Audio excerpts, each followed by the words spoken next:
I just did like this whole intro, and then I realized that my mic was off. Rookie moves, right? Okay, so today we're going to be learning about how to build natural simulations using code. And so I'm very much a big fan of creative coding. I myself am trying to get a lot better at it. And this is a book that has been on my reading list for a very long time. I've flipped through it a few times, but I haven't actually, I guess, like properly built a project for each of the different chapters in this. So I'm hoping that you will enjoy this as much as I will. And thank you so much for tuning in.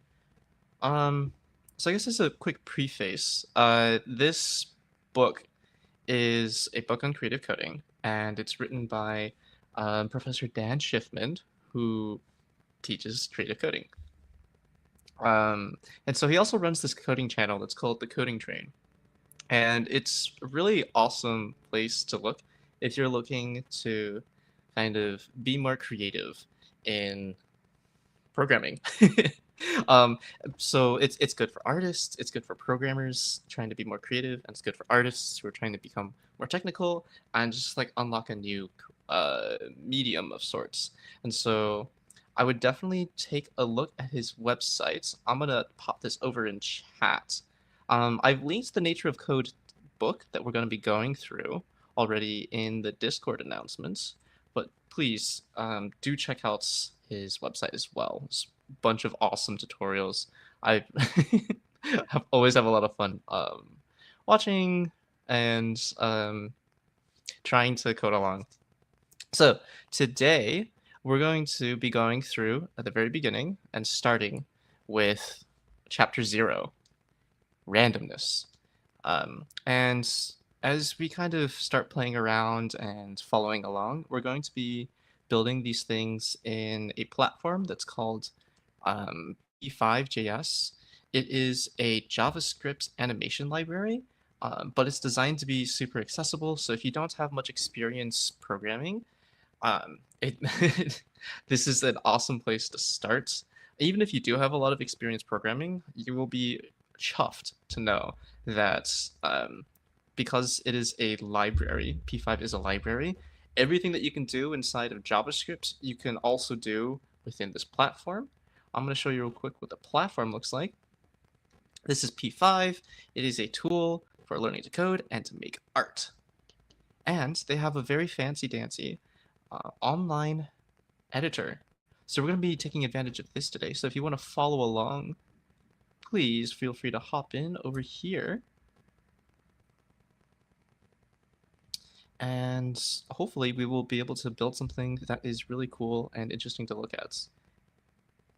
So, I don't know how you all feel about reading online. I'm going to do my best to try to make it interesting so we get a little bit of me yapping and talking about like the things in the book in terms of things that we can do with art, and we'll see how we can do about that. What we can do about that. So I'm going to go ahead and squish this together into this screen. That way we have the ability to have our canvas over here that we can draw on. So this right over here is just setting up a canvas that's 400 by 400 pixels wide. It's got a background that's set to 220 on a scale of 0 to 255 for our kind of grayscale sort of thing. And yeah, let's start getting into it. So the book kind of starts us off with a beautiful quote. Generation of random numbers is too important to be left to chance. Very ironic. But honestly, if you know any, or if you have any experience with computer science, and especially with cybersecurity, hello, welcome to the stream. We're sorry. Let me finish my thought. If you have any experience with computer science or cybersecurity, you'll know that randomness is a very important thing because that is super handy for creating very secure cryptography. And so actually, it's really hard to get purely random things in computer science. which is why we don't roll our own authentication. And so if you don't know, Cloudflare, which is one of like the world's biggest like internet's peoples, they run all of their security off of lava lamps because it's that important to get that kind of like randomness. Anyway, that was really big side tangent. Um, okay, so um, the very next thing that this book talks about is this. This is straight up an actual book of just like a random million digits, which is really funny. I think it is. Let's see.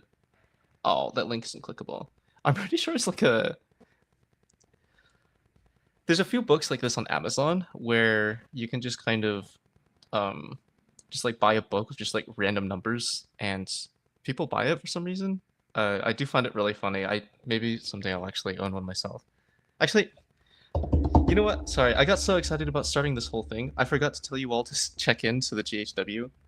So if you haven't already, make sure you check in with the link. Pop over to schedule. Here we are, simulating natural systems. Make sure to hop in over here. Okay, that is my due diligence. Now we can get back to the actual fun. Here's the book. Here's the website. Let's go back to the book. Okay, here we go. So let me know if this is annoying, and I can change things around. But for right now, I'm going to start by just kind of reading this book for you all. Here we are at the beginning. If it's been a while since you programmed in JavaScript, or done any math for that matter, this chapter will reacquaint your mind with computational thinking. To start your coding of nature journey, I'll introduce you to some foundational tools for programming simulations, random numbers, random distributions, and noise. Think of this as the first or the 0th element of the array that makes up this book, a refresher and a gateway to the possibilities that lie ahead. In this first chapter, we're going to talk about the concept of a vector and how it will serve as a building block for simulating motion throughout this book. But before we take that step, let's think about what it means for something to move around on a digital canvas. I'll begin with one of the best and simplest simulations of motion, the random walk. As a side tangent, I've been like trying to get into game dev for a little bit, and so me and my friends, we've been talking about figuring out like who's going to be responsible for what. And one of my friends is like so terrified of having to program like random AI. But if you look at like some of the oldest games, like Super Mario Bros, for example, you'll see that like it really doesn't have to be that complicated.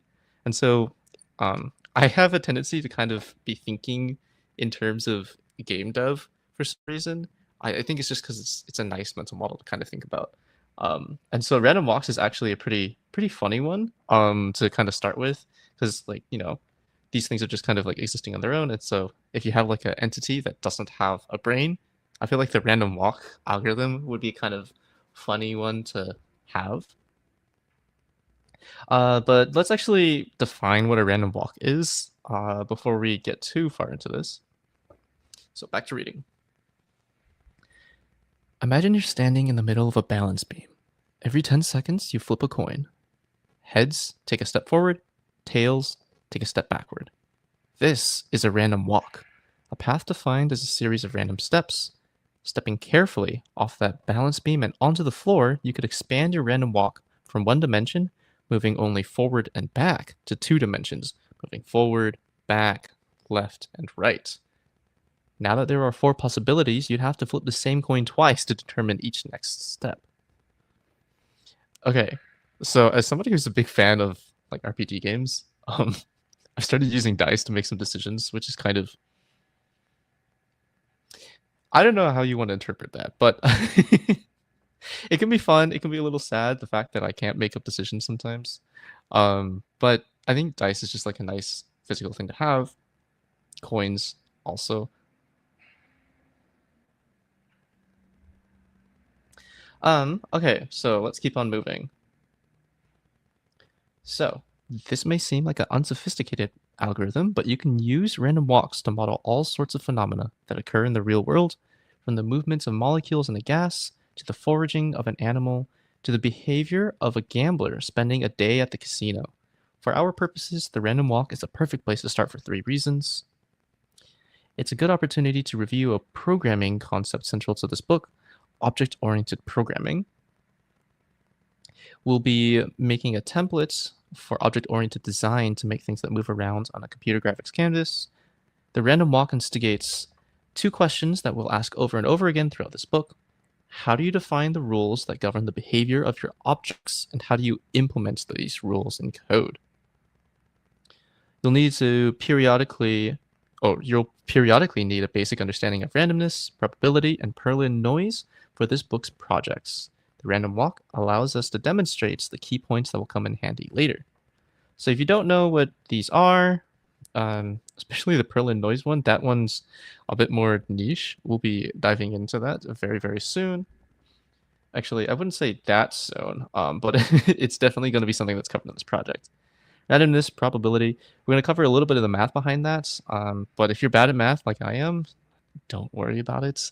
We're all going to learn together how to do this probability bit. Okay. So as far as the random walker class goes, we're going to be talking about what an object is. So this is just about, I guess, like defining what things should be in a class. So he's very much diving into the computational thinking part right now. Let's jump right on in. An object in JavaScript is an entity that has both data and functionality. If you've taken any CS courses before, especially with Java, you'll understand that we have the ability to make classes. And so I'll actually make a demonstration of this right here. I'll probably be making a different file. Create new file. We're going to call this walker.js. And then let's just go ahead and copy this in. Walker. So thing about classes is that you need to have this thing that's called a constructor. Classes are kind of, actually, let's see if he identifies classes. Yes. It is a template for building instances of objects. So it's kind of like, we're just like defining physical things, or I guess virtual things. And so there's a few things that we can attach to these definitions. Usually we'll need to have some sort of function and some sort of property. And so all of these things can be accessed once we start making instances of our classes. So right now we're coming up with the idea of what a walker is. We're defining what a walker is. And then later down the line, zoom in a bit. I got you, fam. How's that? Or do we need some more? I'm going to zoom in on this side too. I was not expecting it to look like that. Okay, so. All right, here we are. If I need to zoom in some more, feel free to interrupt me and go ahead and pop that in. Awesome. Okay, so we've got our constructor, and then we're going to need some information, a number for its x position and a number for its y position. So let's go ahead and pop that in. Let's x. Actually, I don't know why I'm trying to reinvent this. He very clearly has given us some example code to start with. For my sake, I personally don't like copy pasting code because then I feel like I have less like attachments to it, and so it's like a little harder for me to kind of internalize what it is that I'm writing. So I'm going to be manually copying over as much code as I can, unless it like gets to be like a whole page, and then in which case we'll see how to decompose that. We'll cross that bridge when we get there. Okay, so first thing he's going to do is going to define a constructor function. The constructor function is responsible for defining the initial properties of an object, very similar to setup. So we can pop in here and we can go ahead and copy this over with divide by 2, this dot y is equal to height divide by 2. Okay, as you can probably guess, the width and the height is the width and the height of the canvas that we're working in. So I'm going to pop back over here into sketch.js. And so this is the canvas. And I guess this is draw. Okay, so I should probably also talk a little bit about how P5 works. If you've done any hardware programming, you may be familiar with init and loop. This is basically the equivalent, but for P5. By the way, the title for this project that was randomly generated is it's pretty funny. Intelligent failing. Um, okay, so basically the setup is the thing that just runs once and it runs at the very beginning. So this is very handy for running things that only need to be rerun once. And then the draw function is something that completely repeats itself on and on and on. And so if we actually run this, we should see here is a 400 pixel by 400 pixel square. And if you are like a JavaScripter, you'll probably like to use this function that's called console log. It's basically the print statement for JavaScript. So we can just say, hello world, at a semicolon. We run this. We have access to a console now down here. So I'm going to pop that thing up. And we can see that we've got over 400 copies of Hello World happening. Whereas if we had moved this up over here, we will see that Hello World should only run once. There we go. So if you need things to run repeatedly, put it in draw. If you need things to run once, put it in setup. While I'm here, I should probably also just really quickly give a tour of what the files look like. So we've got index.html. That is exactly what it sounds like. It's just like an HTML file. It is as bare bones as you can get it in order to run specifically for P5, the library that we're working with. And so you can see here, these first two things just kind of add on some of the P5 libraries. We have like a very basic style sheets over here. And then inside we have almost nothing. It's basically just a script, which is what this thing is attached to. This is our script function. This is the main driving code for our art. And then we've got walker.js. This hasn't actually been included yet. So while I remember, I'm going to pop in here, actually copy paste this, and then change this to be walker.js. I'm going to move this. Actually, I think it's fine leaving it at the bottom. If we need to change things around because somebody like defined something over something else, like we'll cross that bridge when we get there. Okay, and I should have the right file. So you'll notice that we actually also have a main element. The main element is just like an anchor point for sketch.js to just kind of like attach to in order for us to know where to make the canvas.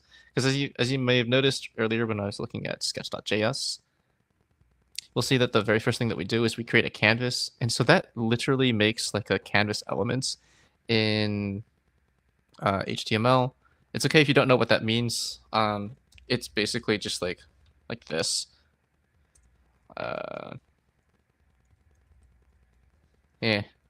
Yeah. So it does something like that, and then it gives this canvas tag like a few other things. Yeah. Anyway, pretty much save that. Let's go to walker.js and continue following along with the textbook. Okay, so this basically just describes some of the stuff that we just did. Notice the use of this. This is used to attach properties to the newly created object itself, this.x and this.y. In addition to data, classes can be defined with functionality. In this example, a Walker object has two functions known as methods in an object-oriented programming context. While methods are essentially functions, their distinction is that methods are defined inside of a class and therefore are associated with an object or class, whereas functions aren't. Okay, so now we know that methods are used to describe class functions, and functions are used to describe anything that's not attached to a class. I actually didn't know that. Hello, thank you for joining. No worries about being late. Um, if you haven't already, make sure you check in to GHW. I am so excited that you were able to join us. If you want the links, they're attached to the Nature of Code. The Nature of Code book that I've attached in the Discord announcements. Let me actually also just send this P5 link. Editor.p5.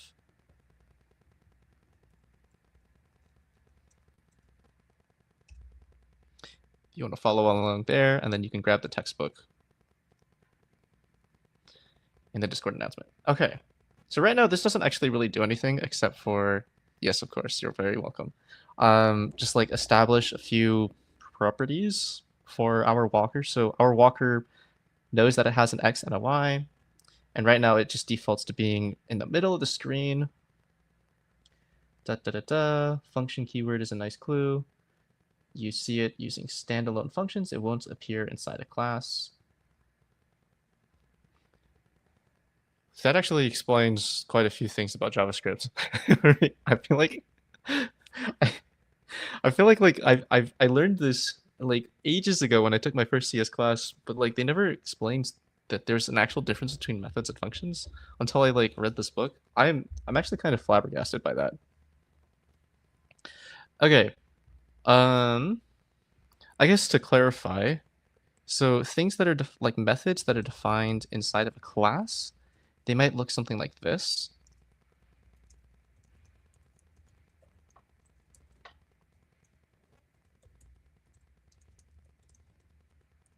Okay. Whereas functions literally have the function keyword. Whoop. And so they would look something like this. And so methods need to be attached to a class, whereas functions can exist outside of a class. And if you're not familiar with object-oriented programming, there are also actually class-wide like kind of variables usually. So I think like num walkers, we could actually have something like this. Or maybe I'm totally goofing. Class properties must be functions. Okay, maybe I'm like goofing things around. I should stop going off script. Not that I have like an actual script, because we're just reading a book. Anyway, let's keep on moving. First method, show, includes the code to draw the object as a black dot. Once again, let's not forget the this. All right. Let's go ahead and copy this thing down. Show stroke 0 point this dot x, this dot y. So the stroke function inside p5.js is used to kind of initialize like the line width kind of deal. So like if you start drawing lines and dots and stuff, it will kind of look at wherever the last or the most recent call to stroke and the definition or like the the number that you called for stroke, and it's going to set the size of whatever it is that you're drawing, like the pen size that you're working with. Okay. And so that happens globally, as far as I understand. That's why it's not attached to anything. Okay, anyway. And the point function is a function within P5 that just draws a point, like a little dot, wherever that is looking. So let's actually wait. I'm pretty sure he is going to. Yeah, he's going to jump into how to actually add this in. So right now we're still working with a theoretical idea of a walker. We haven't actually drawn anything yet. Okay. Objects have methods. We've done that. Next step directs the walker to take a step. Okay. This is where things get more interesting. Random directions on the floor. Okay, now we're going to actually start implementing the different ways that it could move. So the way that we're going to do that is we can increment the x plus plus to move to the left, or minus minus to move to... I flipped that around. um, okay, quick side tangent. This is relevant for drawing in digital canvases, and this is consistent across almost every digital canvas that exists. So I'm going to open up this whiteboard that I have over here. So let's imagine we've got our window screen right here. Yeah, we'll leave that called as frame. So the way that I grew up with understanding graphs is that we had sort of a line that went right to left like this. Sorry, left to right, and then another one that went from bottom to the top. And then so I grew up knowing this as the x and this as the y. And so when we were drawing things that were increasing in both the x and the y, it would look something like that, right? So unfortunately, the way that computers work is it's almost nearly the opposite. So the x is still the left and right direction, but the y is the thing that gets flipped, actually. And so if we have something like... This is the way that P5's canvas does it. The y, when it's going in a positive direction, goes down instead of up, which is kind of strange. I should... Whoa! I hit the wrong key. Okay. Because now we have this full screen. Da, da, da, da. So as the x increases, the y increases like that. And so the reason why, from my understanding, is because of the way that websites are rendered in our browser. Generally, when a website has more content, which direction do you scroll, right? Do you scroll up or down? When you get more content, let's say we have like lorem ipsum. We just span that a couple times.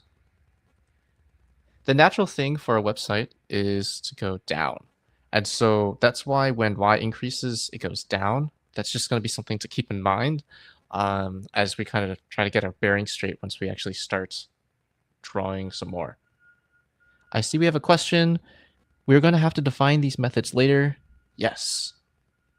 Yes, we are. For now, I'm going to smush this back into our textbook so we can see what's going on. Nice halfway. Okay, switch back over to my editor. So right now we're working on the show function. And we already have a constructor which just initializes things to start in the middle. Okay, so I suspect the next thing we're going to be doing is we're going to be drawing the walk function. But let's keep on reading. Earlier I stated that you could flip 2 coins. In p5.js, however, when you want to randomly choose from a list of options, you can simply generate a random number with the random function. It picks a random floating point or decimal value within any range that you want. Here I use a 4 to indicate a range of 0 to 4. Okay. So let choice is equal to floor, random, 4. Let's see what this actually looks like. I'm going to copy paste this, not actually in the Walker class. I want to put this in sketch.js. And let's just see what these numbers look like. We're going to console log this.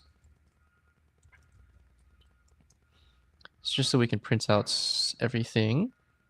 Okay, so if we look in our console, we can see that the numbers we're getting are indeed from 0 to 3. And that they are whole numbers instead of decimal numbers, which is really nice to know. So the reason why it's like that is because of this floor function right here. So this floor function, it just kind of, any decimal number that it has. Actually, let me pull this up in a whiteboard. So the floor function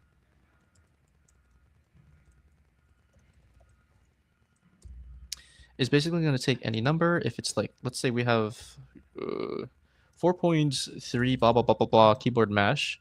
It's just going to take a pair of scissors. I was thinking about drawing a pair of scissors. I don't think my drawing skills are going to be good enough for this, though. You know what? I'm going to actually just take a box instead. Let's take a box. It's going to take everything to the right of the decimal and just trim that out. So then we only get this very first number. And then there's the randomness thing. And so if we actually layer this inside of a randomness, or make it so that the number right here is a random number first, we'll just end up with a bunch of numbers like this. And then it's always going to chop off everything to the right of that decimal. And so that's basically what this function is doing right here. Okay. It should also be noted that whatever number is inside the range of random is generally excluded. That's why when we were looking at our P5, I don't need to see this anymore. That's why when we were looking at our P5 run in our console, we never saw the number 4. Okay. So let's keep on moving along in this textbook. In this book, I keep on saying textbook. There's text in it. Oh. I'm seeing now that my stream has frozen a little bit, so I'm going to wait a second for it to catch up. Okay, maybe that's just my computer being a little funny. Okay, so there's this little aside in the book. It's talking about coding conventions. Basically, it's just talking about whether something is allowed to change or whether something is going to be constant. So if we don't want that number to change, usually you only really want a constant if there is a number like pi, for example, it can be considered a constant. I'm saying can with the asterisk there because sometimes pi has like a whole, because it's an irrational number, sometimes you need to do actual math on it, and so sometimes it's best to not treat it as a constant. But I mean, we know that the first x amount of numbers is always going to be the same, so that was much more of a caveat than I am prepared to explain right now. Okay, looks like Dan is also talking about our lovely triple strict equality operation, a comparison thing. That is useful for if you want to make sure that these things are exactly the same. Whereas sometimes, if you're comparing an object to an object and you're like, is this object the same as this object? Sometimes they'll just actually compare the values inside, or versus it might compare the addresses inside. For the most part, if we're dealing with numbers, it is safest to do the triple equal sign. So it looks like we're going to be doing the triple equal sign here.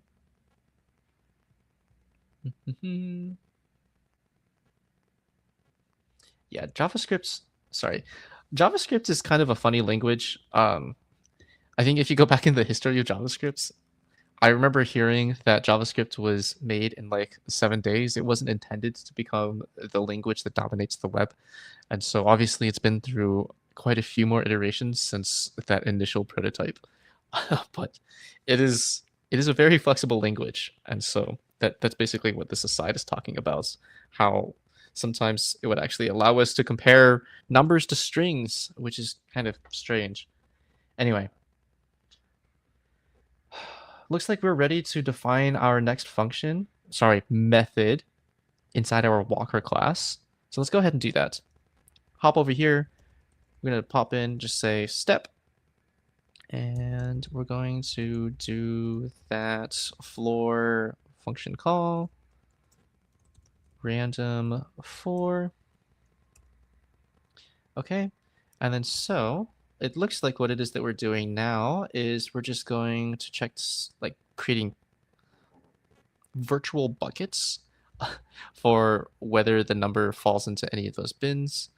Um, in this case, they're all shaped exactly like the numbers that would fall inside it. You can actually use a very similar method of doing this. Like even if you did have like the floating point numbers, the decimal numbers, you can do that if you just use like the less than comparisons. But yeah, it is much more elegant to just like cap off the floor using the floor numbers so that we just have like whole numbers. Let's continue doing this. Choice is equal to 0. Then this dot x plus plus. Okay. And then else if choice is equal to 1, this dot x minus minus. Else if choice is equal to 2, this dot y plus plus. Else if choice is 3, this dot y minus minus. If we wanted to be a bit more verbose, it would probably be better for us to comment somewhere or even rename these things in like an enumerator. I just like specifically say that this is moving right, this is moving left, this is moving down. So I'm gonna just like actually add this in with comments. So just gonna pop in here and just say this moves right. Actually, I don't even need to say moves. I feel like it's kind of obvious that it is moving that way. And so y plus plus, we got to remember, is actually going down. It's not going up. Whereas minus minus goes up. Okay, there we go. So now we've got this function that allows us to move left, right, and blah, blah, blah, blah, blah, depending on a random choice from any of these 4 directions. Okay, so now that we have this class, this is actually enough for us to plug it into our main sketch. So we're going to pop back over to sketch.js. And it is time for us to chop that, and then actually start making our walker class. So it looks like we're just going to be starting with just one walker to make sure that it actually works. But if you wanted to make several walkers, oh, we can check that out right after we follow along with this section. So we're going to follow along. Looks like in the setup class, we're going to, or function, we're going to make a new walker. So walker is equal to new walker. A background of 255.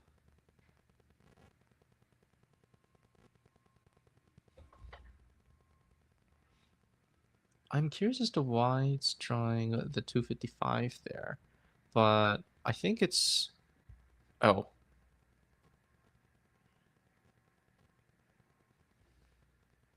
Create canvas. Okay, let's just see what happens when we run this.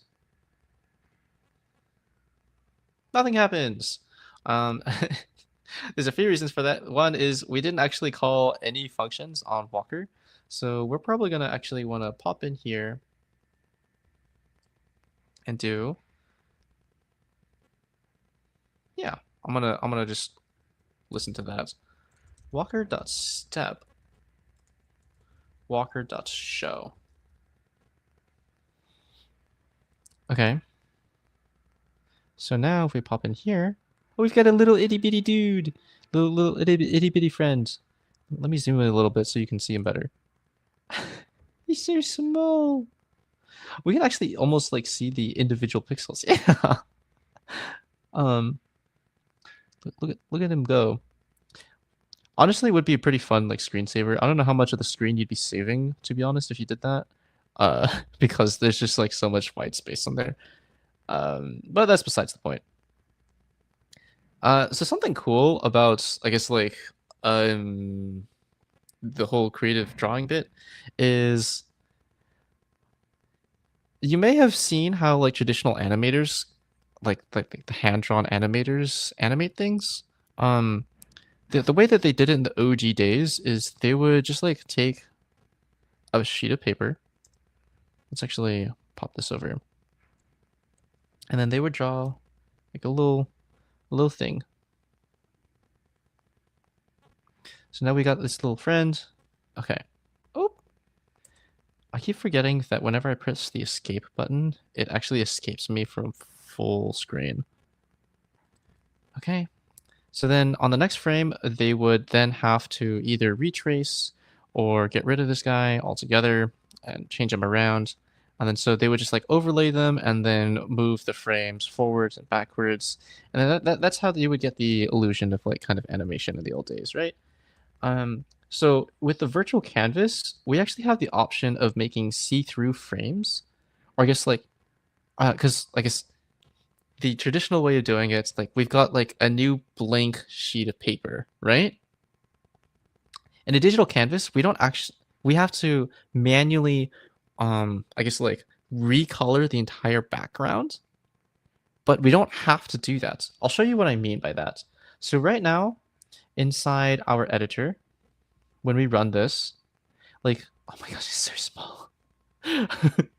um, right now, we're not redrawing the background. This is like treating it as if we're drawing on a single sheet of paper right now. But if we wanted to cover all of the previous trails, what we could do is we could actually draw the background, take the same color, and we do this.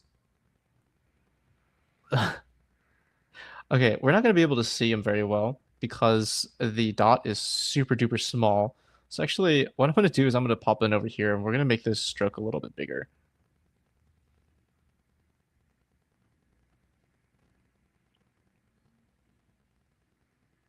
Oh, I'm so silly. What what I just did just now by having the background at the bottom of our draw loop, that means that after we draw our wonderful walker running around, we actually paint over it with a blank like white paper, like white paint. And so really hard to see, but we can see this little random walker just absolutely going ham. Uh anyway, that doesn't look nearly as cool as if we had just not gotten a new sheet of paper every time. So let's actually just put that back where it was. And now what I'm going to do is I'm going to plug this back in over here and we can continue reading.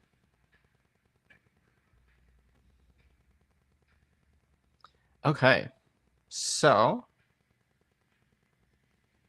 here are some suggestions for adjustments. The walker's object is limited to just 4 directions, the cardinal directions up, down, left, right.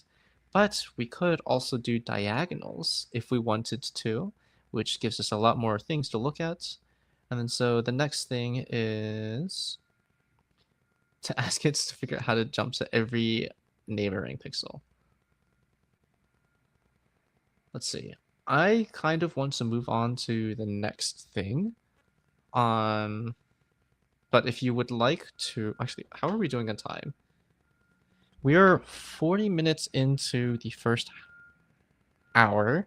So let's see. And we are only like less than a quarter of the way through. I'm going to go ahead and skip this next bit. If you want to continue it, feel free to. I'm going to just continue moving on over here though. Okay. So let's take a look at this next example. Random number distribution. So it's just got like a whole bunch of buckets, and then each of them are randomly getting bigger, which is pretty cool. All right, now let's look at this code. It is an array to keep track of how random numbers are picked. Okay, so this allows us to keep track of, how often each random number is picked. Okay, makes sense. The total number of counts. So I'm guessing that means that we're actually going to be capping the number of bins to 20. So if we pop in here, we should be able to see, yeah. So it just keeps on iterating until it sees all of the 20. And then we just set everything to 0. So this is just setting all of the counts to 0. Okay, that makes sense. the next thing we're going to be doing is picking a random number and increasing the count. So we're using the floor. We are trimming each of these to be a whole number, and we are grabbing something, making sure that we grab from 0 to 19. So stroke to 0, fill, and then we draw rectangles right here. So that's basically what's going on there. I'm trying to figure out when we should actually start actually doing these exercises. I don't know how much of this we want to get through. Feel free to let me know in chat whether or not you want me to do all of the exercises or just like some of them. For right now, I'm trying to just like collect as much inspiration as possible so that we can create some sort of really cool thing based off of this chapter's information. And then if we can, we're going to try to submit this to the Coding Train website. I should mention, actually, we're going to do a quick tour of this. So under the Coding Train, one of the tracks is the Nature of Code track, right? And so a very cool thing is that there's a passenger showcase. And so one thing I'm trying to walk away from this stream is with some form of a showcase that we can put on here. Hopefully it'll be a pretty cool one.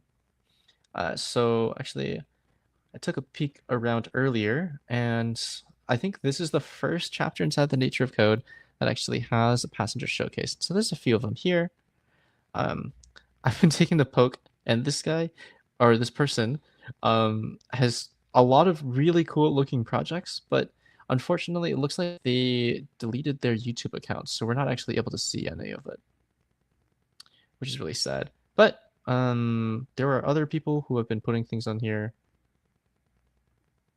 So this is one example. Oh my god, I thought it was going to be like a breathing thing. I started like instinctively trying to breathe along with it. Got a little shorter breath there. Okay, anyway. Let's pop back over here and let's keep on reading. Notice that each bar of the graphs differs slightly in height. The sample size is small, so occasional discrepancies emerge as certain numbers are picked more often than others. Over time, with a good random number generator, this distribution would even out. That actually reminds me of this really cool concept that's called, I think it's Bedford's Law. Benford's Law. This one's pretty cool. If you've done statistics or data science, you might be familiar with this. Basically, it states that in the real world, things aren't like truly random. And if you count the number of times that like each digit shows up as the leading number, it is most likely going to be 1. And so it's kind of like a decaying kind of like progression. I forget what the exact word was. Logarithmic scale. There we go. So it scales logarithmically. This is just something that I'm thinking about. Like it's still relatively random, but I wonder if there's a way for us to incorporate Benford's law into whatever project it is that we're going to make. Okay, let's keep on moving, otherwise we're going to run out of time. So, pseudo-random numbers. We've actually talked about this already, about random numbers that are generated using the computer generally aren't truly random because they're just math functions. Okay.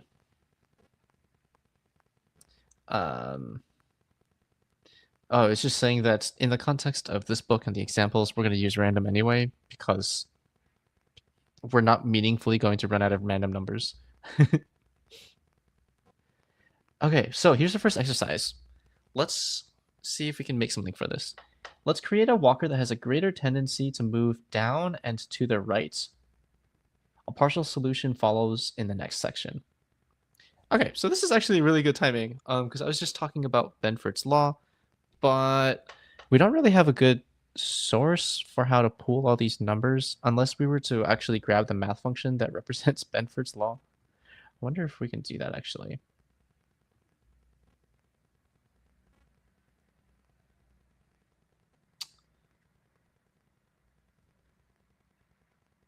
That's a lot of math. I don't know how much I want to do this.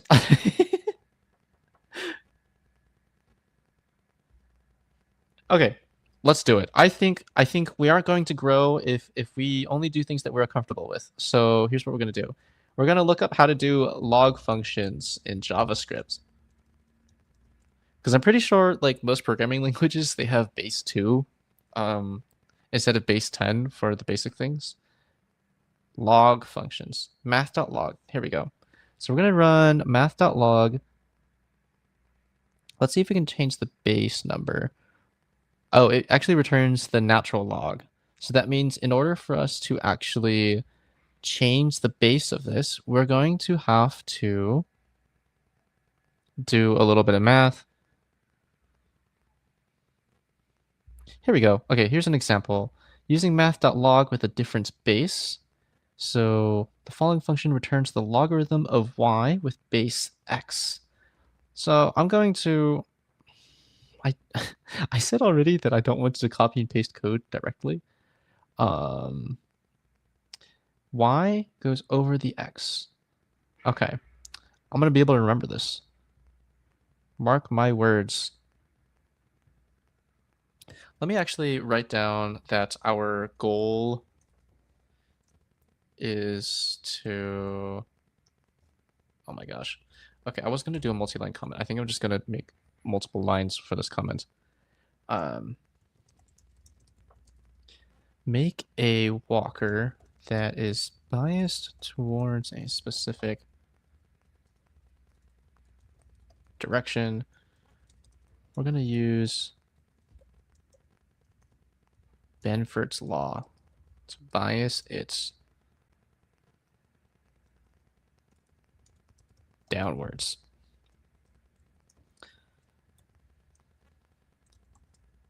Law is represented by log 10 of d plus 1. Nope. We're going to use the most smallest version of this, which is log base 10. 1 plus 1 divided by d. Okay. And then so the way to do that is we're going to need to use math.log. Let's actually do this. Let's make a new method. We're going to call this change base log.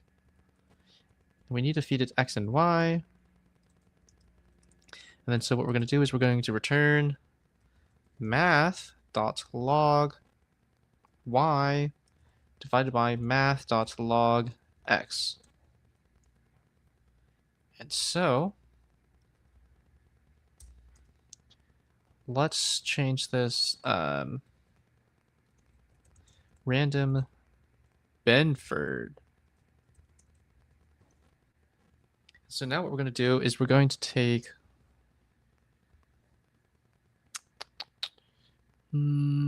oh, maybe it's easier to actually, instead of making a dedicated function for this, we actually just put it in here as like a const. I guess we can't do it as a const unless we have some sort of input for this. I guess our input value would be a random number, right? So then we can put in let's just put this in as number for now. I hope that's not like a reserved keyword. Let's change this to num. Okay. So I'm gonna change this, leave this as a constant for now, and then if we need to, we'll change it later. And then so what we're going to do is we're going to do math.log. We're gonna take the number. We're gonna divide it by math.log, and we're gonna make this 10. Because why is this throwing a hand? Math is initialized to undefined. It's probably because I didn't import the math function in JavaScript. I thought we didn't need to import it though. Maybe P5 actually already handles that. Let's pop over to this website. Look at the reference. Look for log. Oh my gosh. Of course it already handles the log. Okay, so that means the good news is let's actually make sure. Okay. Yeah, it does use the natural log.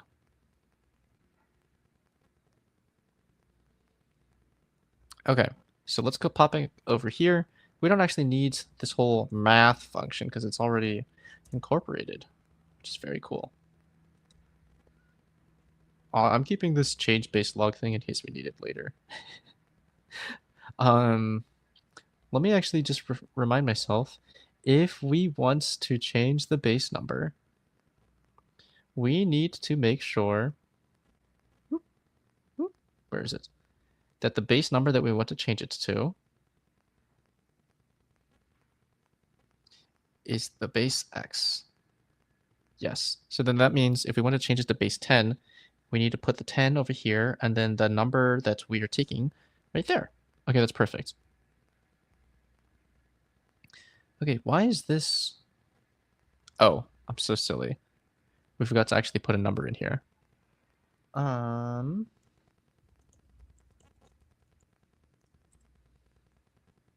gonna abbreviate this to BF.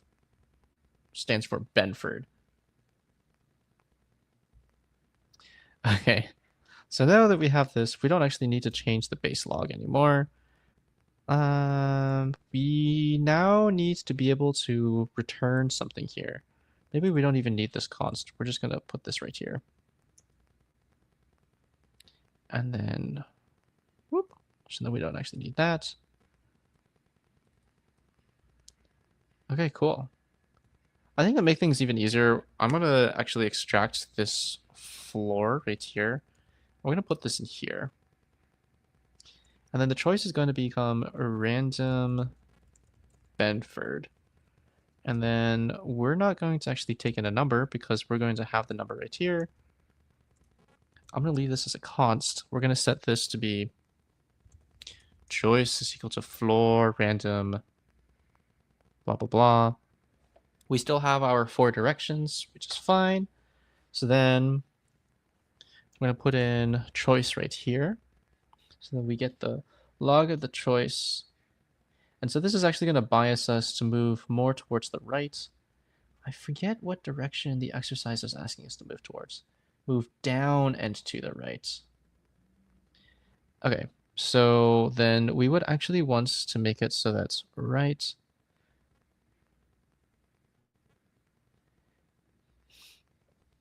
Right. And let's actually move this one. So this one is left. We want to move this to be maybe here for now. And we'll copy paste this. This one's going to move more towards the bottom, so more down. So now it should be biased to move right, down, and then everything else is going to be a little bit less. Okay, so let's try that. Let's see what happens. And I broke it. Okay, so the reason why I broke it is because I didn't actually... Right now, this function is being called in here, but... Or sorry, this method is being called in here, but the method does not work unless we have this keyword in front of it. So I think that should work. There we go. Okay.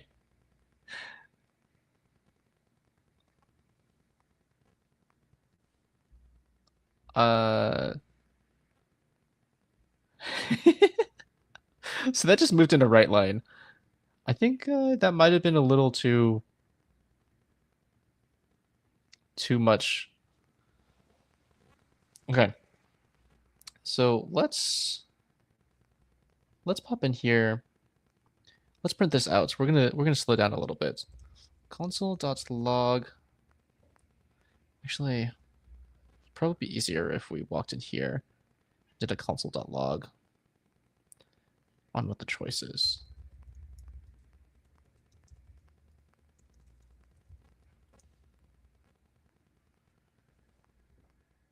Infinity.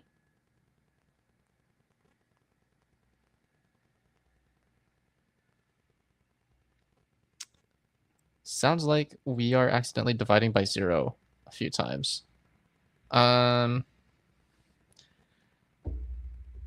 kind of forgot that a log would actually give us a floating point number instead of like a whole number. That's why it ended up moving all the way to the right every time. So let's look back at this again, actually. The numbers... What is the best way to incorporate Benford's law into this? Having it be...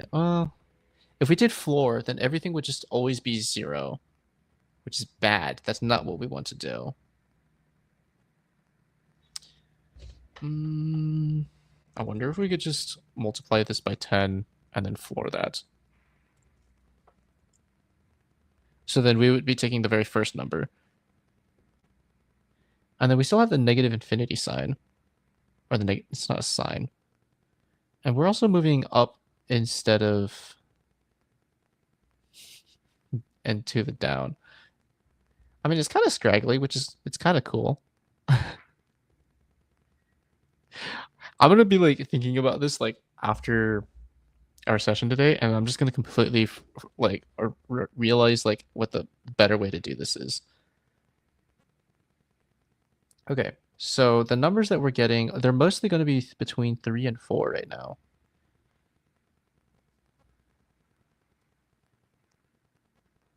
And also 0 occasionally. But it's never 1 or 2.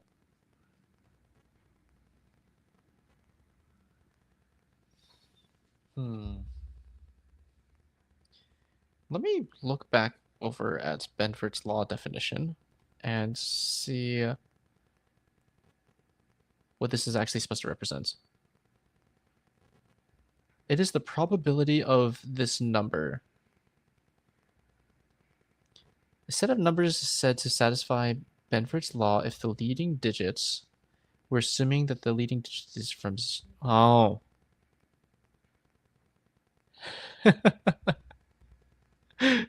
Okay. So our problem is that we actually should have put this at random 10. And so let's remove this floor for now. And what it should do is it should give us...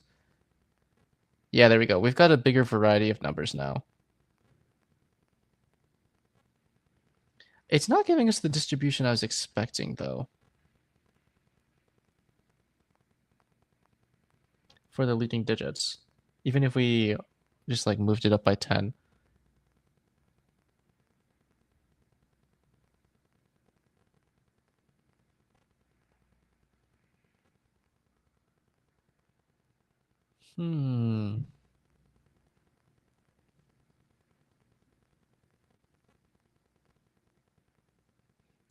Okay, you know what?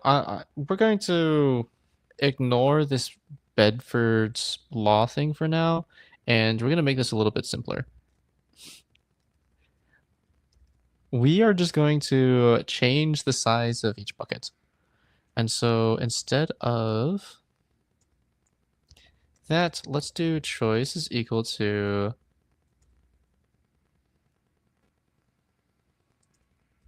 Let's actually make this another method.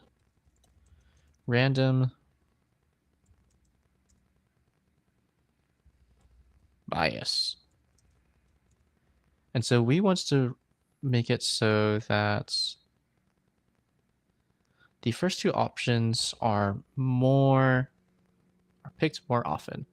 So what we can do is we can just take a set of numbers 1, 2, 3, 4, 5, 6, 7, 8, 9, and 10.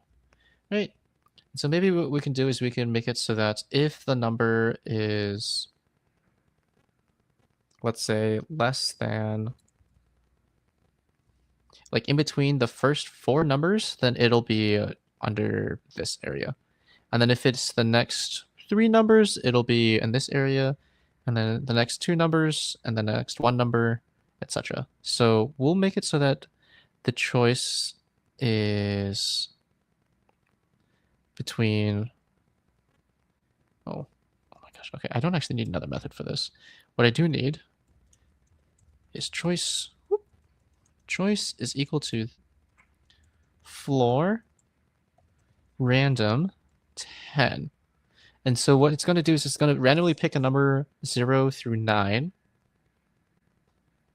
And then what I'm going to do is change this so that instead of the choice is equal to 0, I'm going to say if the choice is less than 4, so that includes 0, 1, 2, and 3, then it will fall under this bucket. Otherwise, if the choice is less than 6, no, 7, because we want to make it so that the next 3 numbers are included into this section. And then the next 2 numbers, so then up until 9. Did I do my numbers counting right? I want this to be 3. So then that means this is going to be 3 plus 3 is 6. 6 plus 2 is 8. And 9. Okay. Those magic numbers aren't really fantastic. So we'll tidy this up right after we test this. Let's try running this, see what happens. Okay, and so the goal was to move it down and to the right. Okay, there we go. So it's moving generally more down, and then now it's kind of swinging to the right a little bit. Maybe it's actually going back up in some places and to the left, but not very often. I think we did it. I think we did it. So let me actually make this a little bit easier to read, less of these magic numbers. So here's what we're going to do. I'm going to first remove that white space. Here we go. We're going to set this cost to be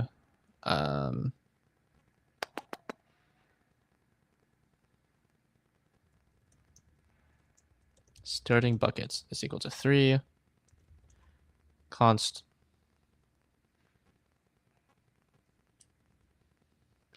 Okay, so then we have starting bucket. Okay. And then what we could do is, I guess the easiest thing to do here is to just do an array. Would it be easiest to do that? I feel like I'm, okay, no. If I try to chase the clean code too much, it's just going to make things really complicated. And I'm not willing to do that right now. I'm sorry, chat. Let's also remove that. We don't need any trace of our intelligent failing that was trying to implement Benford's law there. Okay, let's keep on moving. I think we've done that. Probability and non-uniform distributions. Also, it has just been an hour. I need to grab some water. Thankfully, I have a water bottle on the table. Good opportunity for a bio break for everybody in the stream.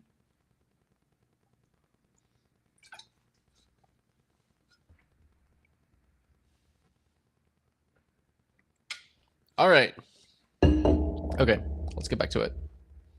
Uniform randomness often isn't the most thoughtful solution to a design problem, in particular, the kind of problem that involves building an organic or natural-looking simulation. With a few tricks, however, the random function can be instead used to produce non-uniform distributions of random numbers, where some outcomes are more likely than others. This type of distribution can yield more interesting, seemingly natural results. So basically, he's just saying nature isn't truly random, but it has elements of randomness, and so if we can create things that aren't perfectly random, but have elements of randomness, i.e. the non-uniform distributions, then things can look really cool. All right, let's keep moving. Think about when you first started programming with p5.js. Perhaps you wanted to draw a lot of circles on the screen and you said to yourself, oh, I know. I'll draw all these circles at random positions with random sizes and random colors. Seeding a system with randomness is a perfectly reasonable starting point when you're learning the basics of computer graphics. But in this book, I'm looking to build systems modeled after what we see in nature, and uniform randomness won't always cut it. Sometimes you have to put your thumb on the scales a little bit. Creating a non-uniform distribution of random numbers will come in handy throughout the book. In chapters 9's genetic algorithms, for example, we'll need a methodology for performing selection, which members of the population should be selected to pass their DNA on to the next generation. This is a very big thing in machine learning, especially in classic like machine learning models. There's this thing that's called fitness, and that is the thing that we use to select which ones pass on to the next generation. Very much like a super high stakes like classroom, not a healthy learning environment. But when we're working with virtual entities, we can kind of cycle through a lot of things. Don't think too hard about the ethics of killing virtual entities that exist only for the solutions. Anyway, genetic algorithms, very cool thing. This is akin to the Darwinian concept of survival of the fittest. Say you have an evolving population of monkeys. Not every monkey has an equal chance of reproducing. To simulate Darwinian natural selection, you can't simply pick two random monkeys to be parents. The more fit ones should be more likely to be chosen. This could be considered the probability of the fittest. That's basically what I just mentioned earlier. Okay.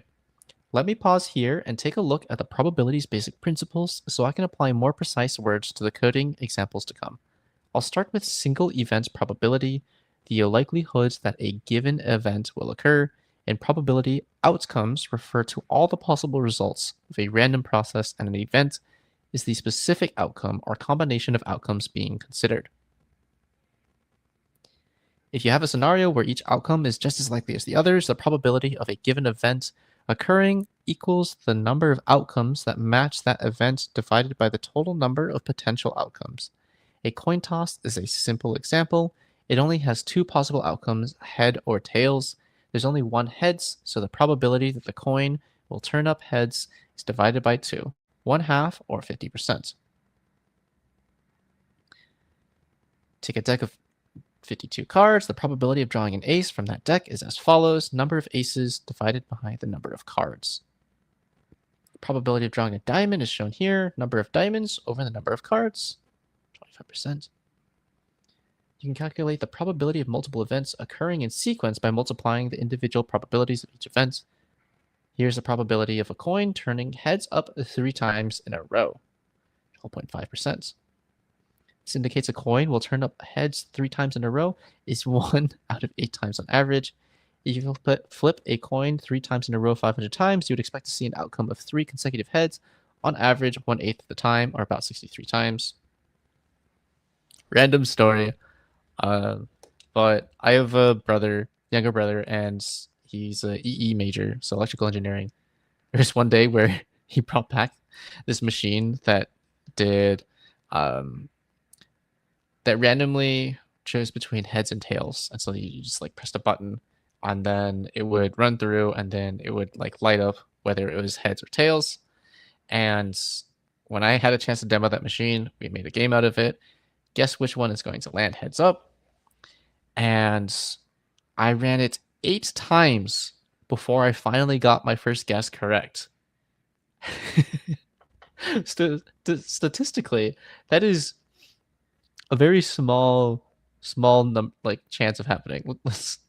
I'm gonna just like take a quick math break so we can see how likely that is to happen. So 0.5 I could just do 0.5 times 0.5 times 0.5, but we are smarter than that. We know that we can actually just take this to the exponent, to the power of something. And so to fail it 8 times in a row, I had a 1 in 256 chance of doing that. And then get this, the only reason why I was able to get my first answer correct was because I just started guessing the same. Let me see. I think I just started guessing heads all in a row, because you have a higher chance. I mean, like, there's only so long before, if you're guessing the same exact thing, that you are finally rewarded for your guesses. Anyway, that's a random core memory for me. Okay, so here's a quick exercise for us. What is the probability of drawing 2 aces in a row from a deck of 52 cards? If you reshuffle your first draw back into the deck before making your second draw, what would the probability be if you didn't reshuffle after your first draw? Okay, so this is going to be so embarrassing if I do my math wrong, but I'm willing to do it because I am not a math major. That is okay for me to make math mistakes. 2 aces in a deck of 52 cards. We know that there are 4 aces total. 4 aces out of 52. So then what are the chances of drawing 2 of them? So then we would just have to multiply this by 2. So I'm going to go ahead and do this. So we have a very small chance of accomplishing this. This is the grabbing 2 aces.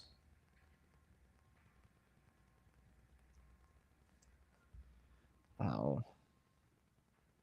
Is it not possible for me to use variables for this? Okay, whatever. A is equal to that. So we have a 1 in 169 chance of grabbing 2 aces. That is assuming that we put all of the cards back in place. However, if we were to change things up, grab an ace the first time, so 4 out of 52, and then we don't replace it, that means we have a 3 in 52 chance of grabbing the next one, which is, yes, a lot smaller than 1 out of 169. That is, I guess it's not a lot smaller, but it is certainly smaller. It is at least 1/1000th smaller. Okay, so B is equal to that. What would be the probability if you didn't reshuffle after your first draw? Low. All right, let's see how we did.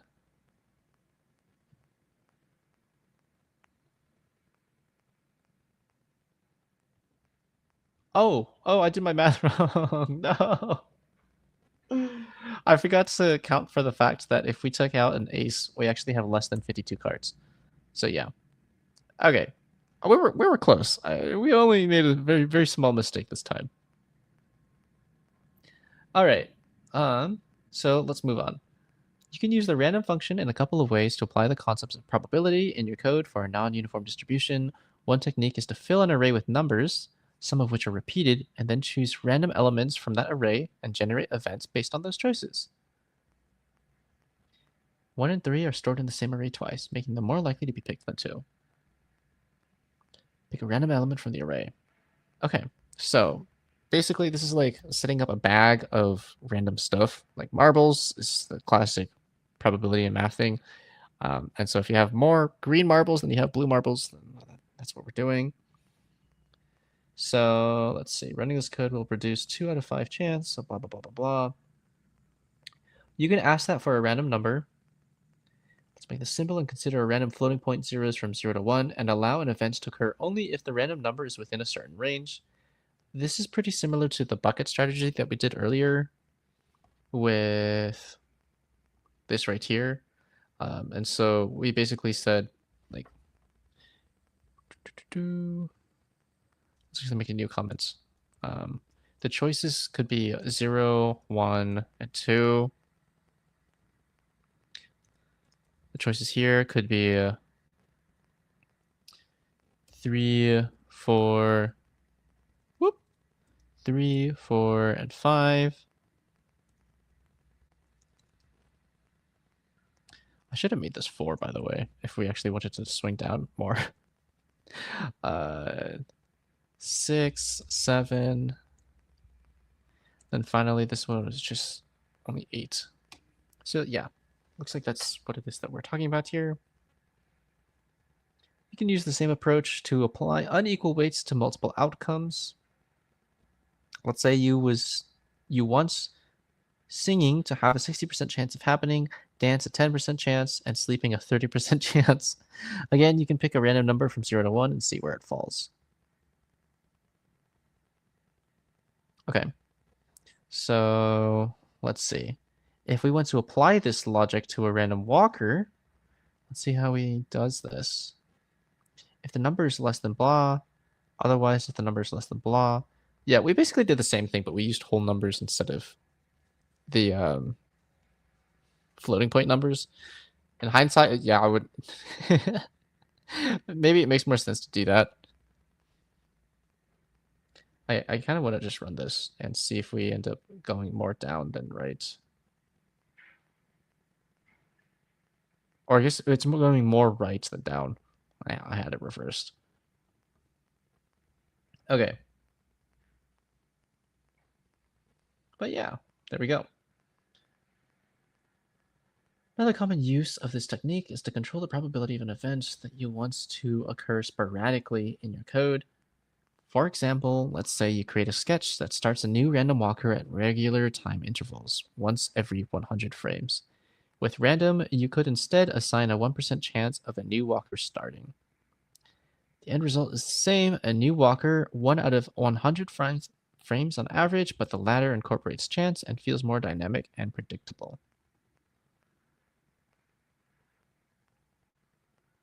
Okay, so I don't know why my brain is not processing things right now. Let's see what the next exercise is. Create a random walker with dynamic probabilities. For example, can you give it a 50% chance of moving in the direction of the mouse? Remember, you can use mouse X and mouse Y. Okay, let's try to do that.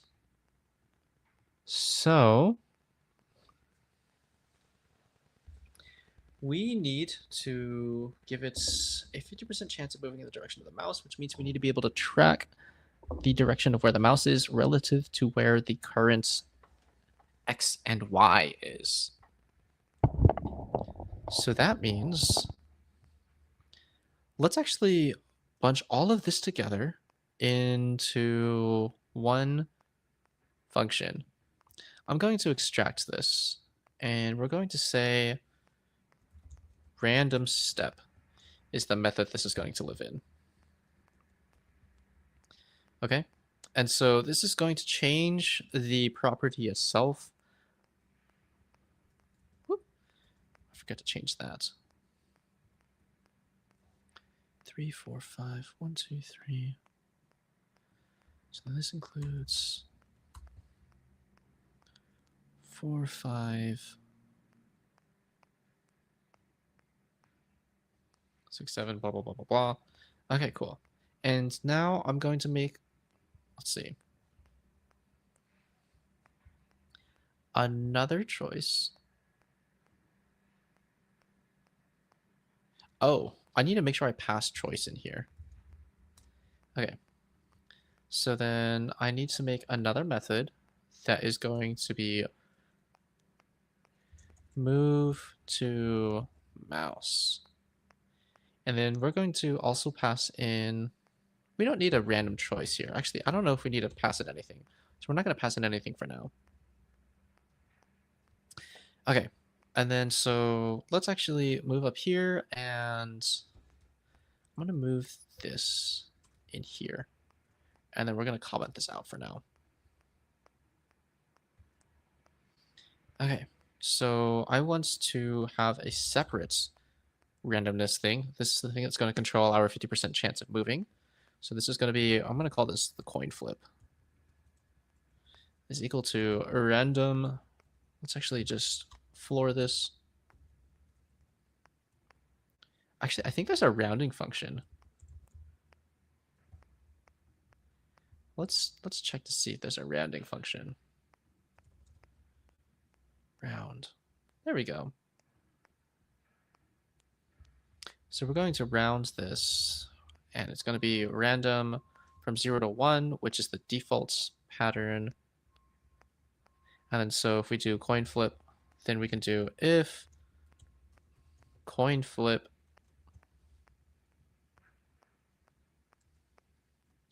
is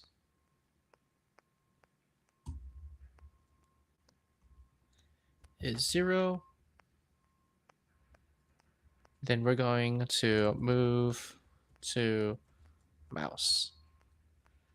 Else, we're going to do a random step, and we're going to pass in the choice here.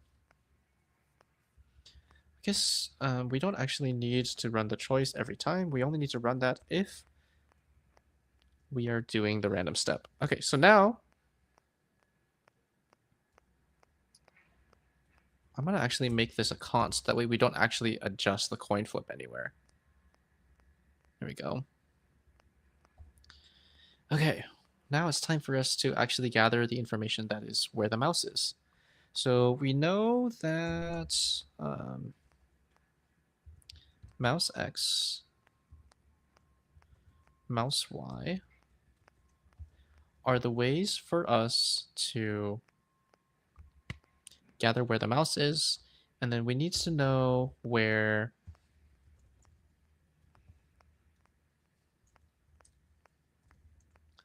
const mx, my. We also need to know where the current location is. So we can do cy is equal to this dot x, cx is equal to this dot x. Don't mind my typos. Okay, so now we've got these directions. What we need to figure out is whether or not the x and or the y needs to be incremented or decremented. So what we can do is we can compare if the current mouse is less than, if the current mouse is less than the direction of the mouse, then what we're going to do is we're going to do this dot x plus plus, so that it moves in the direction of where the mouse is. Okay. Else, then we know that that means it is smaller. We're going to do x minus minus. Okay. And then I'm going to make this a separate thing. This way we have the ability to move in both the x and the y. We're going to say if cy is less than my, this dot y is going to increase. Otherwise, this dot x or y is going to decrease. Okay, and I believe that should work. So let's try this. Move to mouse is not declared in your current scope. Ah, I need to add the keyword this so that we actually grab the right function.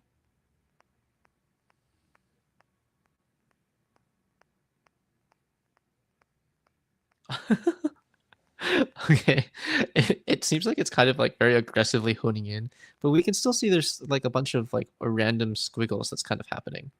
So now I've just kind of made like a very, very bad like heart. Okay, that is kind of funny. Let's keep on going. Normal distribution of random numbers.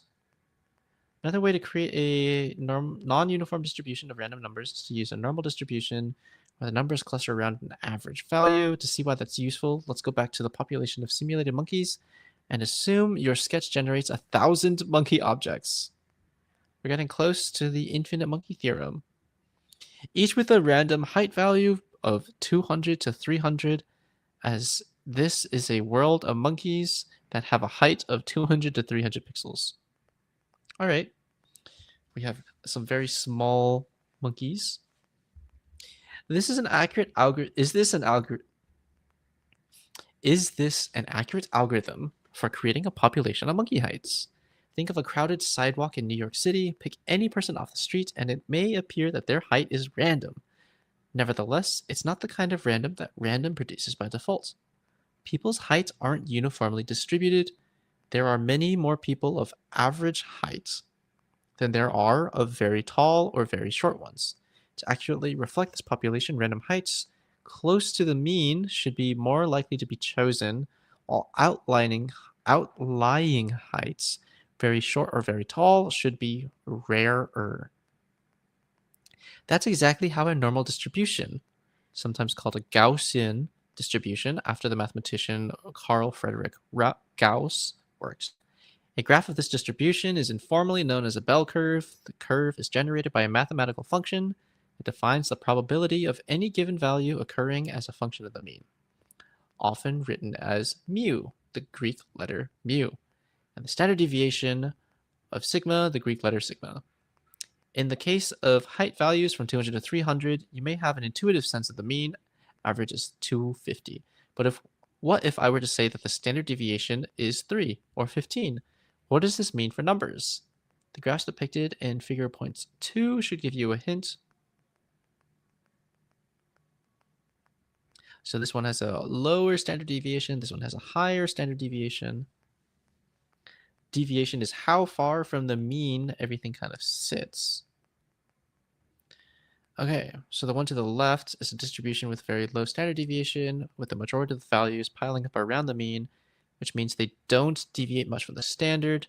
Version on the right has higher standard deviation, so the values are more evenly spread out from the average. They deviate more.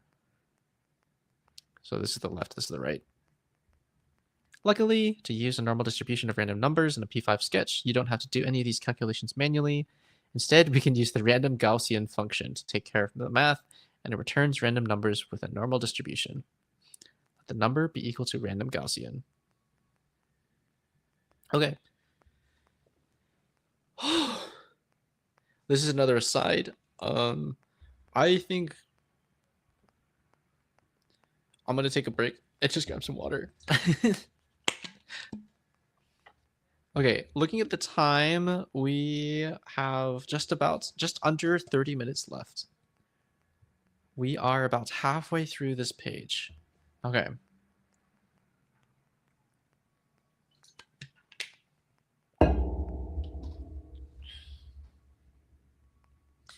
Just need a moment to digest my water.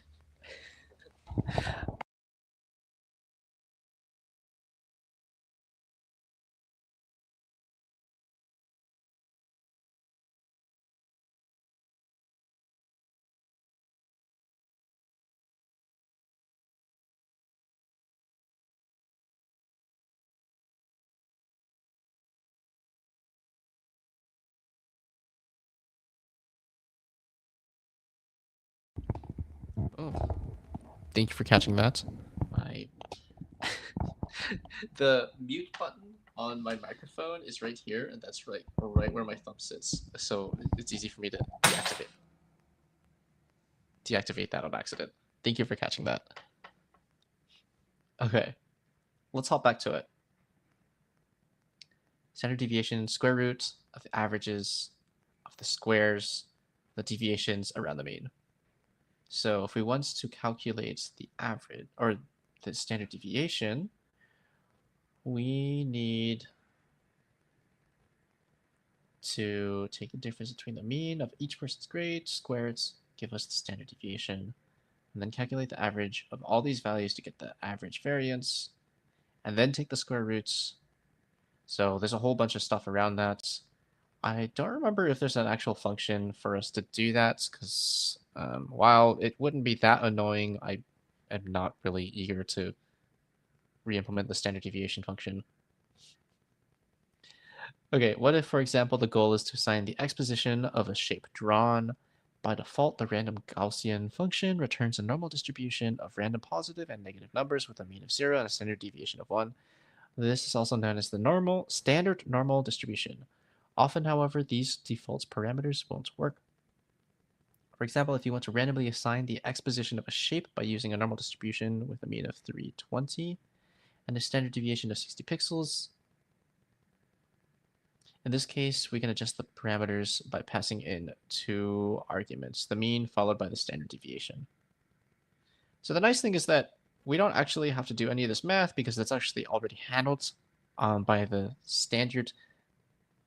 by the random Gaussian function, which means all we need to do is just like plug in numbers and we just kind of we can plot where the medium is, where the mean is, so where it's going to kind of spread out from, and then we can then figure out how wide we want that to kind of look.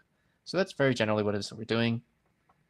In this example here, it looks like he also applied like a very light kind of opacity, like the see-throughness of each of these circles. So that helps us get like this very dense kind of middle section. Here I've used arguments to customize the call to random Gaussian, but note that the math to implement this customization is quite simple. All you need to do is multiply the value by the value from the standard normal distribution by the standard deviation and then add the mean. In other words, assigning x to random Gaussian is the same as the following of x times 60 times random Gaussian plus 320. All right, now it's time for the exercises. Let us consider the simulation of paint splatter as a collection of colored dots. Most of the paint clusters are around a central position, but some dots splatter out towards the edges. Can you use a normal distribution of random numbers to generate the positions of the dots? Can you also use a normal distribution of random numbers to generate a color palette? Try creating a slider to adjust the standard deviation. So this is a big enough of a different project for me to actually make a new P5 file. So what I'm going to do is I'm just going to pop in here. Intelligent failing.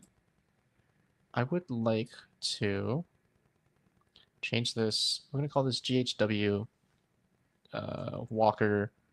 And then I'm going to leave the intelligent failing as the end because I am too attached to that name to get rid of it. And then what we're going to do is, let's see, I don't remember how to make a new thing from here. Ah, there we go. We're going to make a new thing. Excuse me. Okay, so now let's see if we can make something for this exercise.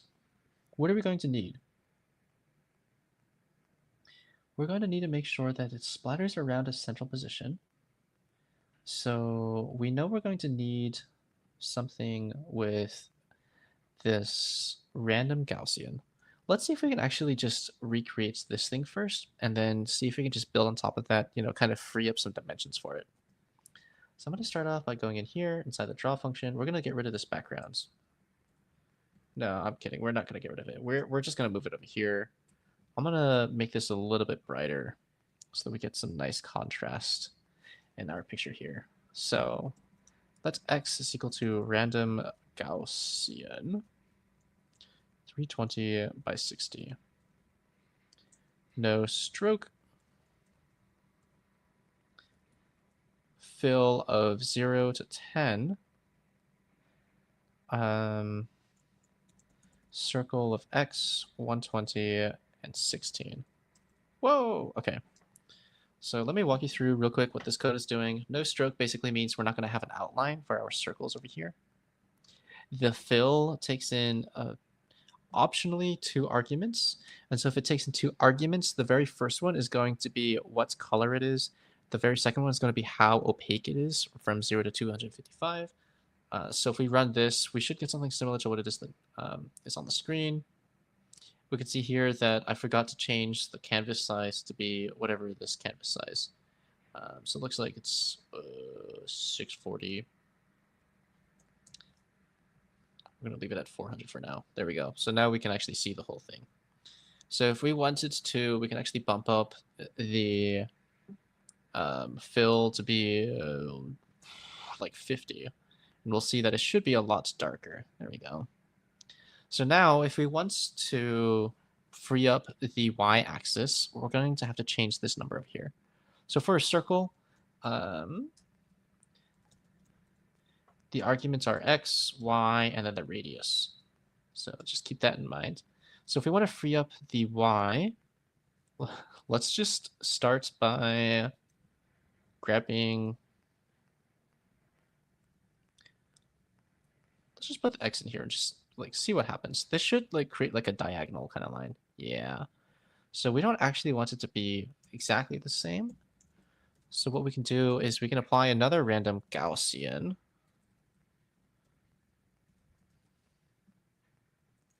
Let's do 320 as well. Let's make it a little wider. Let's make it spread out by like 100. Okay, so then instead of setting it to x, let's set that to y. Okay, so what I realized is that we actually need to make this thing bigger as well. 640, otherwise we need to change this thing. But now the screen's too big, so I'm actually gonna crunch this back down to 50, and then we're gonna make this 100. That is really small, actually. Oh, it was 400 earlier, so I want to set this to be half of that. 200. There we go. Okay, to make these numbers seem more relevant to each other, I'm gonna hop in here. We're gonna set some things. So we're gonna set the... Actually, I think this should just be width divided by 2. Height divided by 2. And that should give us the same numbers. I'm gonna say yeah. Okay, and this is the standard deviation. So that's how far away it is from everything else. And then so let's set that to be standard deviation of x. So we're going to call that SDX is equal to 60. SDY is going to be 100. SDX, SDY. Okay, cool. Cool, cool. I'm going to pop this into its own function. Function draw circle. Draw paint. Da, da, da, da. Okay. So now we just draw the paint. We need to pass in the x and the y.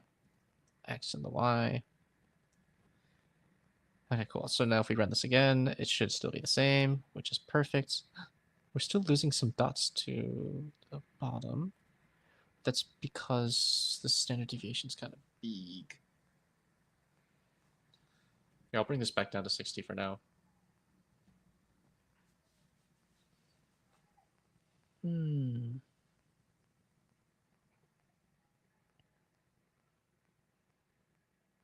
Yeah, I think this is a pretty good start.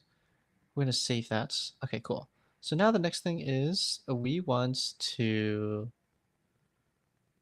make it a collection of colored dots. We want to make it splatter around a central position, but some dots should splatter towards the edges. Use a normal distribution to generate a color palette. Okay, so let's start working on this next bit, which is making the color palettes. So the fill is responsible for the color palettes. I'm going to change this down to 10. No, actually, I think 50 is going to be fine for now. I'm going to actually set this opacity to go to 50. That way we don't forget what this does.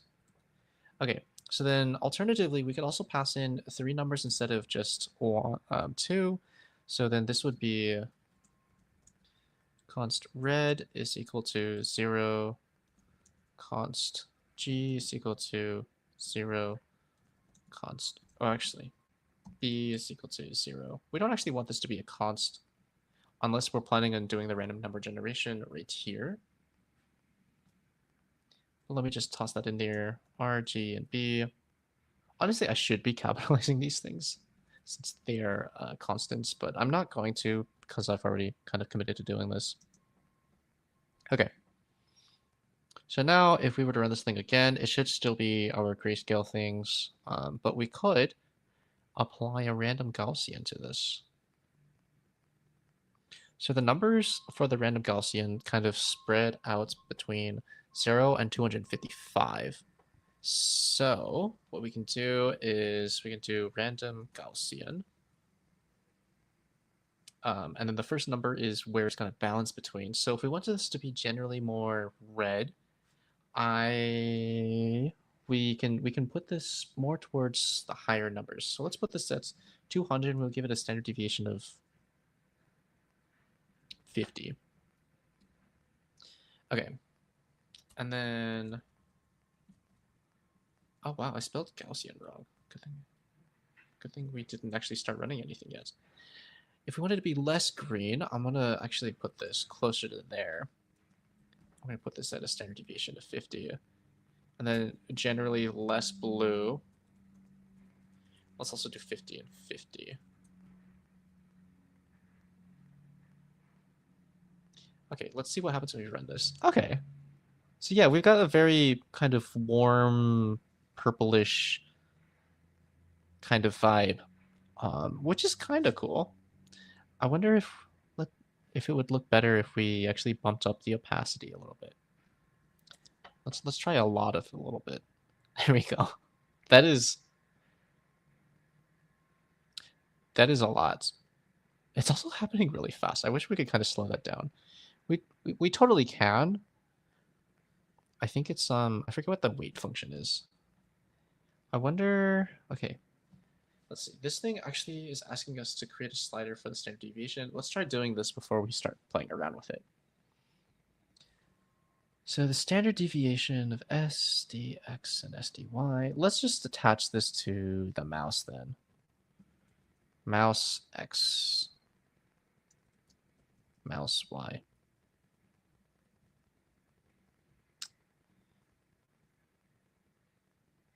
And so if we wanted to have a smaller thing, then we move it up here. There we go.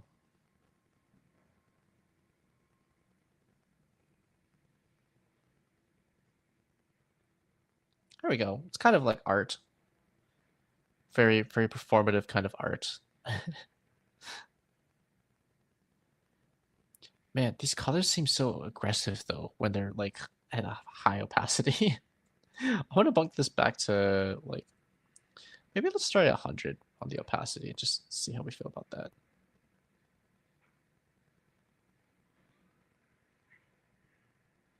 Yeah. Okay. I'd be willing to kind of accept that. Yeah, aesthetically pleasing. I'm glad you find this pleasing. Let's see if we can change this around. Instead of having this one be the 200, let's make this one 50. Let's try for like a cooler color palette over here. Ooh, yeah. That is really satisfying to see. I think there are some other projects. I remember this one from the Useless Web, um, where basically it's like a koala thing. I wonder if I can pull this up. The Useless Web koala.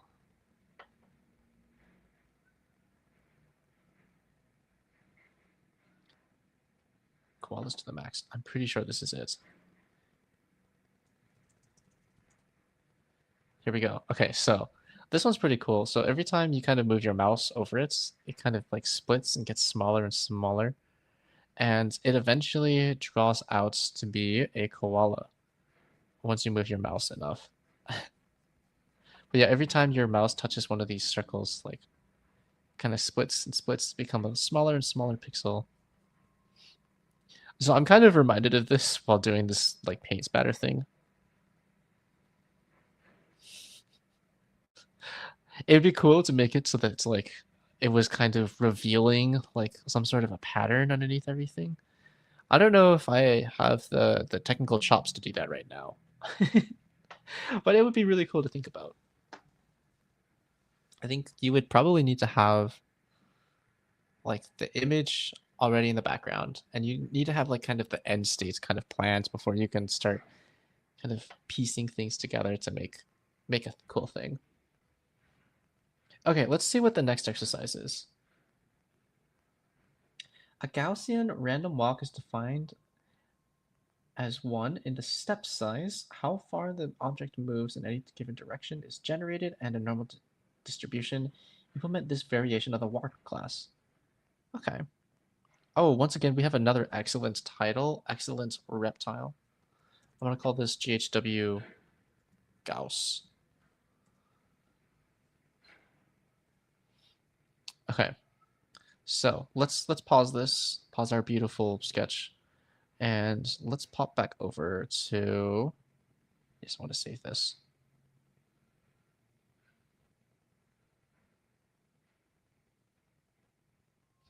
I thought there was a way to go back to all of the projects that we have open.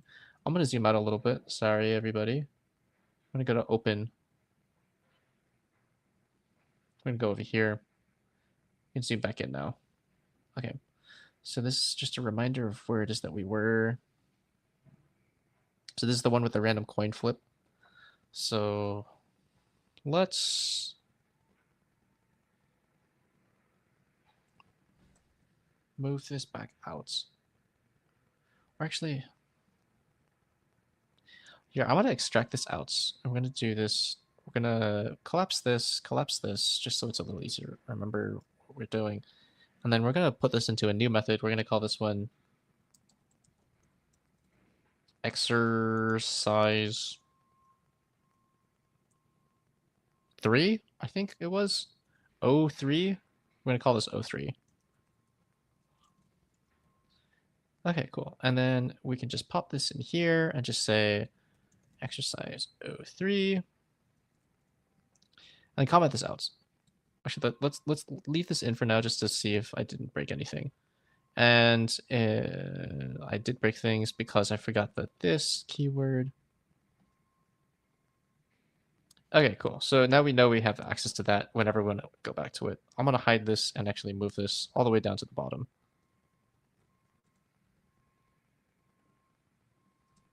There we go. Okay. So now let's work on adding in exercise 05. Okay. And then we can just go ahead and call this exercise 05. Bam, bam. Exercise. Okay. Let's keep on moving.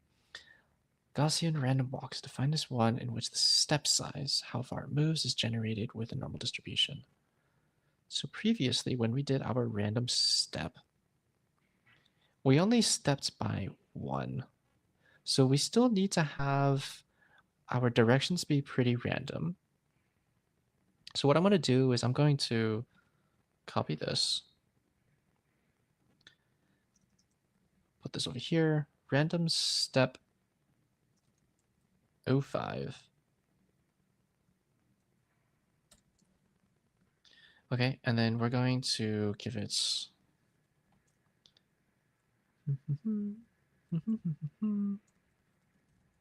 choice if x is less than choice, or if choice is less than is equal to 0. We'll just do the true random. Or would it be funny to do the random Gauss?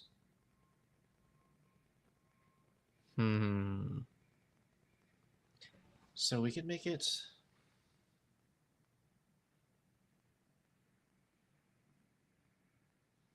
We can try making it do like the paint spatter thing and make it move more towards a certain direction. No, okay. Let's actually let's start by making sure that the thing moves randomly in each direction first, and then if we want to scale up, we can do that. So let's see. What we need to do is we need to also pass in a step size.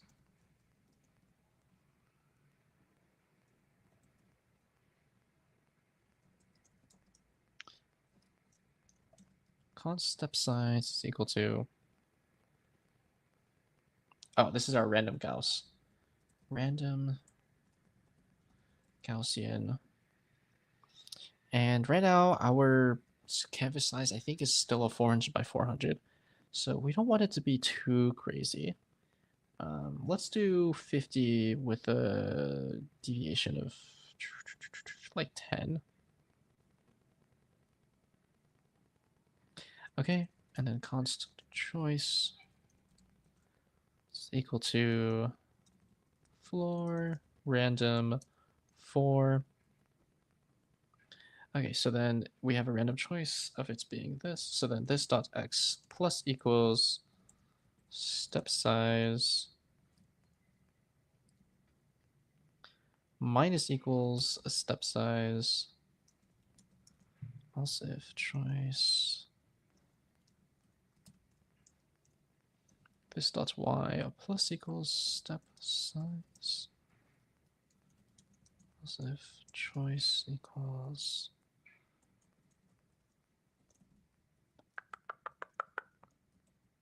step size. Okay, there we go.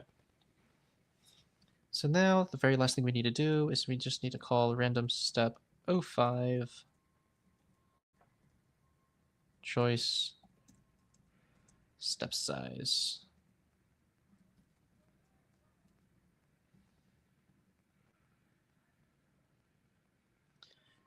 Guess who forgot to add a this? Okay. That is incredibly small. Also, I think it just ran off the screen super fast.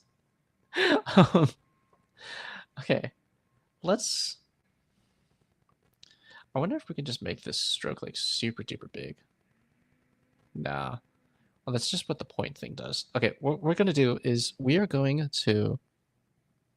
Oh, sorry, I missed your messages.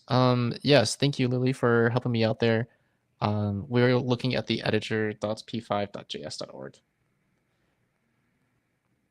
If you just look up p5.js, you'll also see it, or p5.js.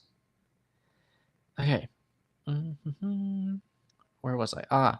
We're gonna change this from a point to a circle, kind of like what we did with the other thing. And then so the very first two things are still going to be x and y, and then now we just need the radius size. Let's give it a radius of like 10. And then so we've got a really thick stroke. Please don't take that out of context. I'm gonna actually remove the stroke, or no stroke. No stroke. And then now we've got the fill. We're going to make this...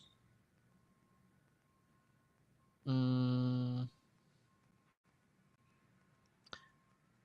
going to make this like grayish, I guess, with a little bit of opacity. Nah.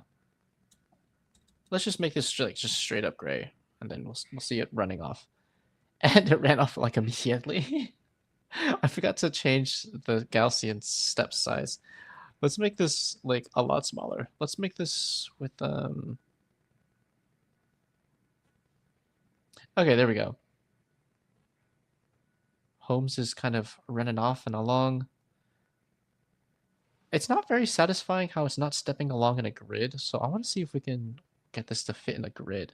We know the radius is 10. Let's...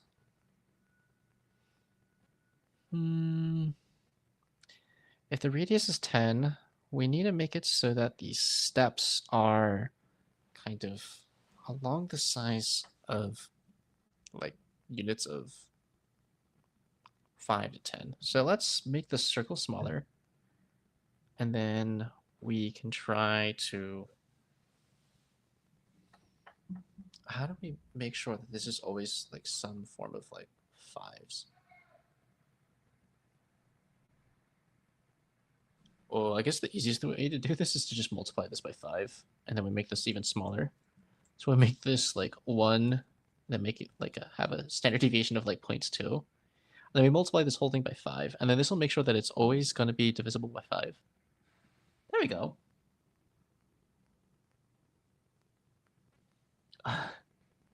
Absolutely zoom in.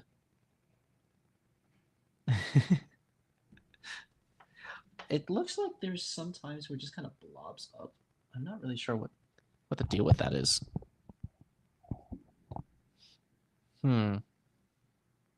Oh my gosh, I forgot to look at the time. Okay, we are over time. Thank you everybody for tuning in to this. I want to make sure I give a shout out to the next streamer, and I believe it's going to be Steven. And Steven is going to be doing, I believe it's a Gemini workshop. Let's take a poke in here. Yes. So stay tuned to go hang out with Steven and learn how to build with Gemini. It's going to be an absolute banger of a workshop, I'm sure. We only got, let's see, how far did we get? Halfway through this. So I do have one more workshop for continuing this. It is going to be tomorrow. I don't remember the time, but GHW's website will certainly have the time. And we're going to continue working on, I guess, this whole workshop bit. I'm so happy you had fun. Thank you so much for tuning in, everybody. I will look forward to seeing you all very, very soon. 6 p.m. EDT. Thank you so much for sharing. You have been a superstar in the chat. I really appreciate having you. I am going to post these in the GHW announcements if you want to fork these and check them out yourself. Let me see if I can just grab this link right here. Hop into the Discord. GHW right here.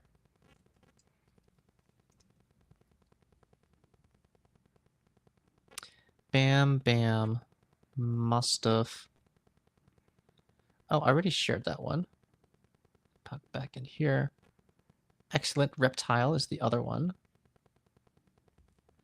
Here. There we go. All right. Have fun, everybody. I'll see you all very, very soon. Take care. Bye.